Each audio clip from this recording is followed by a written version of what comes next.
Le truc ici, c'est que on peut utiliser une clause implements, comme on dit. Donc, on peut utiliser une clause implements pour vérifier qu'une classe respecte une certaine interface. Et le truc, c'est qu'on n'a pas utilisé encore les interfaces. Donc, on va essayer de trouver un endroit où les utiliser. Donc, on va dire que product, les produits, ils sont tous un ID, une URL et un nom. Donc, ce qu'on pourrait faire, et d'ailleurs, c'est pas ici, si c'est ici d'ailleurs, sauf que c'est pas dans le JS, c'est ici. Au lieu d'écrire tout ça, c'est beau, mais on va définir une interface pour les produits. Donc, on va mettre ça ici. Je vais créer product.ts.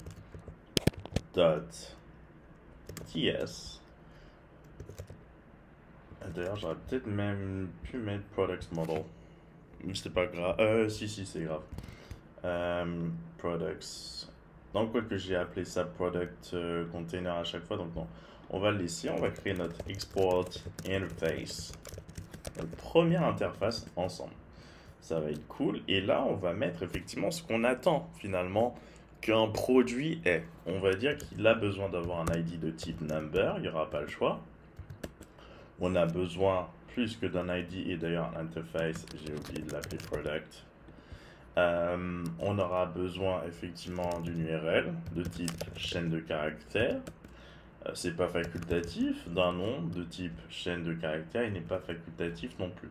Ensuite, on pourrait rajouter un price. Et vous allez voir ce qui va se passer si je mets ça. Code, je vais effectivement faire ce qu'il faut ici. Donc au lieu, alors c'est plutôt ici, au lieu de mettre tout ça, je vais mettre mon interface. Mon interface, donc elle s'appelle product. Et là, il y a un problème. Tout simplement parce que comme vous pouvez le voir, dans l'interface, j'ai mis que le prix était obligatoire. Et le problème, c'est que dans mes objets, normalement le tableau, c'est un tableau d'objets qui respecte l'interface product. Normalement, on devrait aussi avoir un prix. Donc price, je vais devoir l'ajouter. Price, et je vais mettre par exemple 1000 euros. Première chose, donc tout va bien pour ça. Price ici, et je vais mettre 2000 par exemple. Et là, tout fonctionne. Donc une interface, c'est aussi une sorte d'aide-mémoire pour nous développeurs. Parce que ça nous indique finalement si on n'oublie pas quelque chose par rapport à ce qu'on a défini comme devant se trouver à l'intérieur de cette interface. Donc ça, c'est super cool.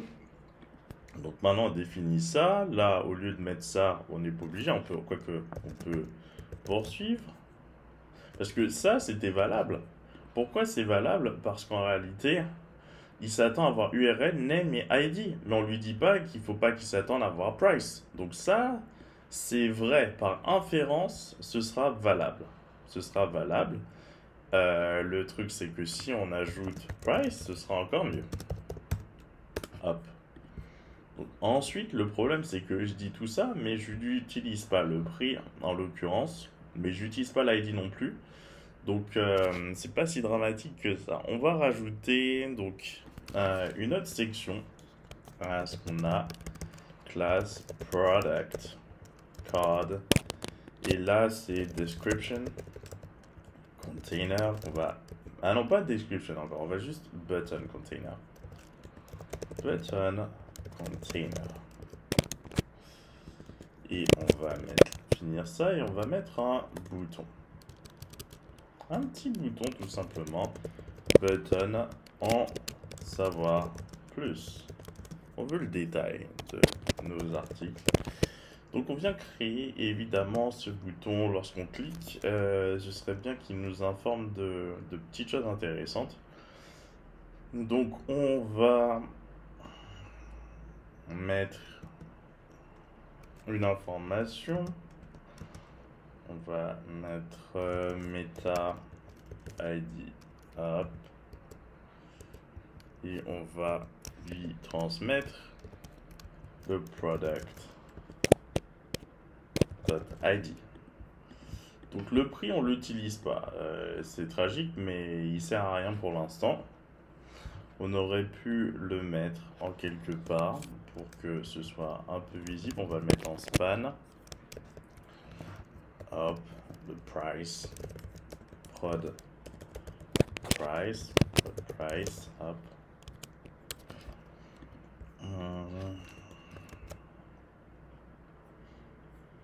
Et là, donc ça, on va voir maintenant comment les choses vont s'afficher. Donc j'ai fait des modifications dans products, container, je suis obligé de compiler. Donc je vais compiler, d'ailleurs je vais compiler product.ts en targetant, en ciblant ES 2022. Déjà une chose de faite, c'est fait, donc ça m'a créé la même chose. Et là, page container, peut-être que j'ai fait des changements, je ne sais pas, mais on va vérifier. Donc voilà, et ensuite dans containers, j'ai changé products container, donc on va containers, product au pluriel, products container, .ts, hop, et des changements ont eu lieu aussi. Donc voilà, les changements sont répercutés ici. Est-ce que ça met un message d'erreur parce qu'il y a eu des modifications latérales ou collatérales? Donc ici, c'est un JS qu'il faut et tout fonctionne bien. Je clique ici, là maintenant on a plus d'informations, donc c'est dégueulasse, hein, je le conçois. On va agrandir ça un peu d'ailleurs. Donc c'est dégueu, mais on a le prix et on a en savoir plus, etc. qui a été mis. Donc ce que je vais faire, c'est afficher les choses de façon différente. Alors, on va faire un peu de CSS. CTRL C, image container, il existe déjà dans mon style. Image container, on va mettre en position relative, mais l'image, on va la mettre en position, mais cette image là en tout cas, on va pas faire ça pour tout le monde. Cette image là, on va la mettre en position absolute, top 0, bottom 0, left 0, right 0. Ok. Une fois que c'est en position absolue, d'ailleurs j'aimerais bien voir un petit border black le temps que je fasse mes petites affaires. 3 pixels et solide de préférence. Donc ok, donc je vois bien ça. D'ailleurs c'est peut-être mieux avec ce border. Et le prix je le vois pas. On va changer une information. CTRL C. On va faire en sorte que le soit au-dessus. On va le mettre là, et donc là on peut le voir maintenant, comme vous pouvez le voir. On va le positionner en Align Item Center, Align, donc en fait c'est dans ça, on va mettre Align Item Center, Justify Content Center, et c'est en plein milieu maintenant, alors c'est peut-être un peu trop en plein milieu, donc hop, on enlève ça, on va juste lui mettre un petit margin de 20 pixels. On va faire en sorte que ce soit color white, background color opacity black, RGBA plutôt, RGBA 0, 0, 0, 0, 0.8.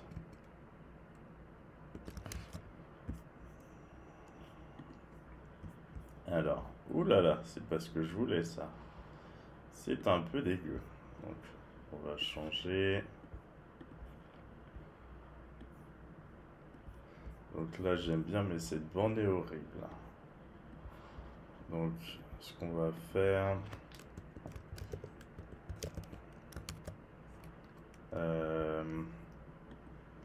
pourquoi ça m'a mis une grosse bande dégueu comme ça?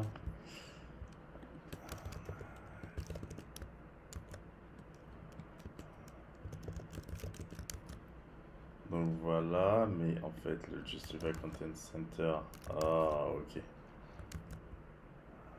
Donc ça, on va essayer de virer ça. Pop, pop, display flex, span, on va mettre ça en display block. Et on va retirer ça.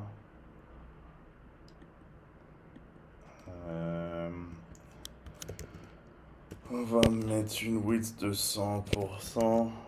Ouais, d'ailleurs, ok. Donc ça prend la totalité. On va retirer ça aussi. Ça prend trop d'espace. C'est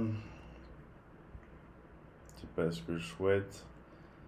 Align self center alors. Oh, alors start de préférence. Et alors justify self. Peut-être que ça va fonctionner. Auto. Non, ça fonctionne pas. Donc on a déjà, c'est en fait ça qui gêne. Donc voilà, c'est parfait.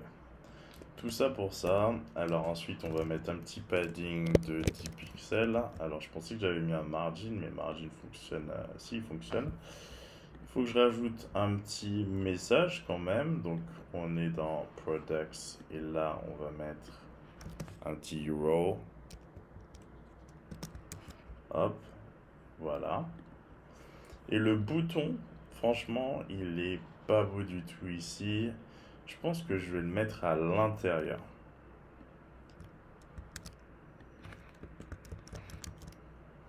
En savoir plus?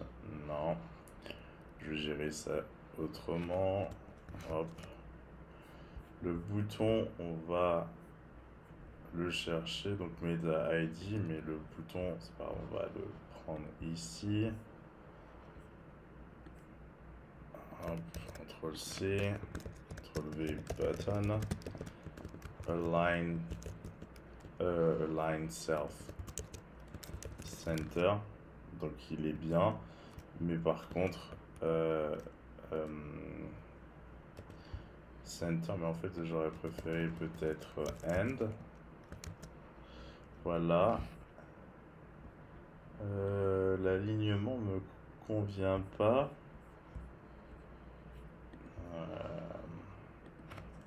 C'est en row là. En fait, je veux pas que ce soit en row, je veux que ce soit en colonne.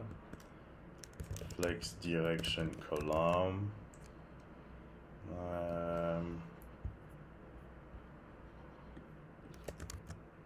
Hop.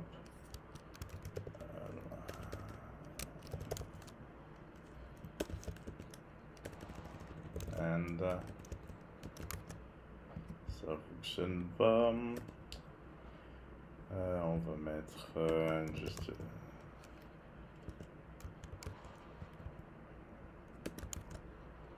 Voilà, et en réalité, align self center, ça devrait le faire.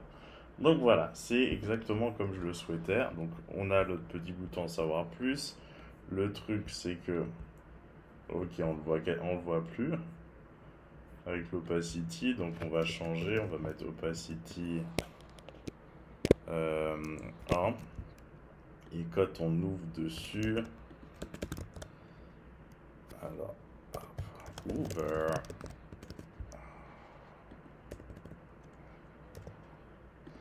On va mettre opacity 0. Alors ce serait plutôt une opacity de 0.9 et quand on ouvre dessus, ce sera 1. Alors non, par contre... Ah, mais je comprends. C'est le Z-index là. Z-index, on va mettre de 5. Voilà. Ok, on n'a même pas besoin de gérer ça, c'est déjà fait pour nous. Hop, c'est parfait. Donc maintenant, on a plusieurs informations sur nos petites cartes. On a le prix, on a le bouton en savoir plus qui pourrait nous amener vers une autre page dans la suite des événements.